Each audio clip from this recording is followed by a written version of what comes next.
ಶಿಕ್ಷಣ ಕೊಡಬೇಕು, ಸುಶಿಕ್ಷಣ ಕೊಡಬೇಕು. ತಾಯಿ ಮೊದಲನೇ ಗುರು. ಯಾರು ಹೇಳ್ರಿ? ತಾಯಿ ತಾಯಿ ತಾಯಿ ಮೊದಲನೇ ಗುರು. ಅದಕ್ಕೋಸ್ಕರ ಗರ್ಭದಾಗ ತಾಯಿ ಏನ್ ಮಾಡ್ತಾಳ, ಏನ ಸಂಸ್ಕಾರ ಕೊಡ್ತಾಳ, ಹೊರಗ ಬಂದ ಮಗು ಅದೇ ಮಾಡ್ತದ. ಎಲ್ಲಕ್ಕಿಂತ ದೊಡ್ಡ ವಿದ್ಯೆ ಅದ ಗರ್ಭ ಸಂಸ್ಕಾರ. ಅದಕ್ಕೋಸ್ಕರ ತಾಯಿ ಏನ್ ಹೇಳ ಅಂದ್ರ ಏನ್ ಬೇಕಾಗಿನ್ ತಯಾರು ಮಾಡ್ಬೋದು. ಶಿವಾಜಿ ಮಹಾರಾಜ್ ಮಾಡ್ಬೋದು, ಮಹಾರಾಣಾ ಪ್ರತಾಪ್ ಮಾಡ್ಬೋದು, ಭಗತ್ ಸಿಂಗ್ ಮಾಡ್ಬೋದು, ರಾಮನ ಹಂಗ ಮಾಡ್ಬೋದು, ಹನುಮಾನನ ಹಂಗ ಮಾಡ್ಬೋದು. ಎಲ್ಲ ಯಾರ ಕೈದಾಗದ? ತಾಯಂದಿರ ಕೈದಾಗದ.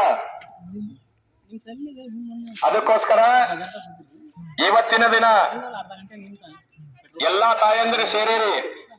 ಇವಾಗ ನಾವೇನಪ್ಪ ಅಂದ್ರ ಅಗ್ನಿಹೋತ್ರವನ್ನು, ಪವಿತ್ರವಾದ ಅಗ್ನಿಯನ್ನು ನಮ್ಮ ಮಧ್ಯದಲ್ಲಿ ಇಟ್ಕೊಂಡು ಪರಮಾತ್ಮನಲ್ಲಿ ಕೇಳ್ಕೊಂಡು ಅಗ್ನಿಹೋತ್ರವನ್ನು ಶುರು ಮಾಡಾರೆ.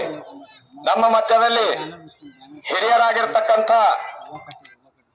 ಪಂಡಿತ್ ಜಗನ್ನಾಥ್ ಜಿ, ಮಾಣಿಕರಾವ್ ಜಿ, ನಾರಾಯಣ್ ಜಿ, ಸಂಜು ಕುಮಾರ್ ಜಿ, ಭಂಡಾರಿ ಸಂತೋಷ್ ಅವರು, ಬಾಬುರಾವ್ ಅವರು, ನಮ್ಮ ನಾಗಯ್ಯ ಸ್ವಾಮಿ ಅವರು, ಭೀಮಶಾ ಅವರು, ಅನೇಕ ಹತ್ತಲವಾರು ಈರತ್ಮಮ್ಮವರು, ಇಲ್ಲಿ ಹತ್ತಲವಾರು ಜನ ಎಲ್ಲರ ಹೆಸರು ನನಗೆ ಹೇಳಕ್ ಆಗಲ್ಲ.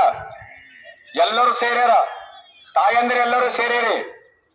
ಇವ್ರೆಲ್ಲರೂ ನಾವೇನಪ್ಪಾ ಅಂದ್ರೆ ಇವತ್ತು ಸೇರಿ ಇಲ್ಲಿ ಅಗ್ನಿಹೋತ್ರ ಮಾಡ್ಬೇಕಂತ ಹೇಳಿ ಕೂತಿದ್ದೆವು. ಪಂಡಿತ್ಜಿಯವ್ರು ಏನಪ್ಪಾ ಅಂದ್ರೆ ಅಗ್ನಿಹೋತ್ರಕ್ಕೆ ಚಾಲನೆ ಕೊಟ್ಟು ಈಶ್ವರ ಸ್ತುತಿ ಮಂತ್ರದೊಂದಿಗೆ ಅಗ್ನಿಹೋತ್ರವನ್ನು ಶುರು ಮಾಡ್ಬೇಕಂತ ಹೇಳಿ ಕೇಳ್ಕೊತೇವು.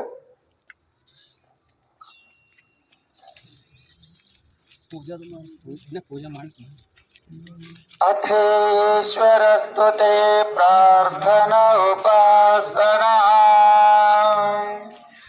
ಓಂ ವಿಶ್ವಾನ ದೇವ ಸವಿತರ ದುರಿತಾನ ಪರಾಸುವಾಂ ಯದ್ಭದ್ರಂ ತನ್ನ ಆಸ್ತುವಾಂ. ಓಂ ಹಿರಣ್ಯಗರ್ಭಃ ಸಮವೃತತಾಗ್ರೆ ಭೂತಸ್ಯ ಜಾತಾ ಪತಿರೇಕ ಆಸೀತ್ ಸದಾ